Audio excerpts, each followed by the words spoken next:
Variables in JavaScript. ജാവാസ്ക്രിപ്റ്റിന്റെ വേരിയബിൾസിനെ കുറിച്ചാണ് ഇനി നമ്മൾ നോക്കുന്നത്. വേരിയബിൾസ് എന്ന് പറയുന്നത് ഒരു നെയിംഡ് മെമ്മറി ലൊക്കേഷൻ, ഒരു മെമ്മറി ലൊക്കേഷൻ, നെയിം ചെയ്തേക്കുന്ന മെമ്മറി ലൊക്കേഷനെയാണ് നമ്മൾ വേരിയബിൾസ് എന്ന് പറയുന്നത്. ആ വേരിയബിൾസ് എന്ന് പറയുന്നത് ഡാറ്റ വാല്യൂസിനെ ഹോൾഡ് ചെയ്യാനായിട്ടാണ് മെമ്മറി ലൊക്കേഷന് പേര് കൊടുത്തേക്കുന്നത്. അപ്പൊ ഡാറ്റ വാല്യൂസിനെ അത് ഹോൾഡ് ചെയ്യുന്നു. വേരിയബിൾസ് എപ്പോഴും നമ്മൾ അത് യൂസ് ചെയ്യണേന് മുമ്പ് തന്നെ അതിനെ ഡിക്ലെയർ ചെയ്തിരിക്കണം. നെയിമിംഗ് കൺവെൻഷൻസ് എന്ന് വെച്ച് കഴിഞ്ഞാൽ വേരിയബിൾസിന്റെ വേരിയബിൾ നെയിംസ്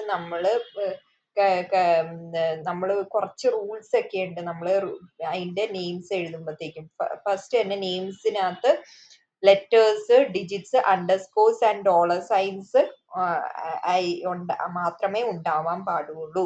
നെയിംസ് എന്ന് പറയുന്നത് എപ്പോഴും ലെറ്ററോ അണ്ടർസ്കോറോ അല്ലെങ്കിൽ ഡോളർ സൈൻ വെച്ചിട്ട് മാത്രമാണ് സ്റ്റാർട്ട് ചെയ്യാൻ പാടുള്ളൂ.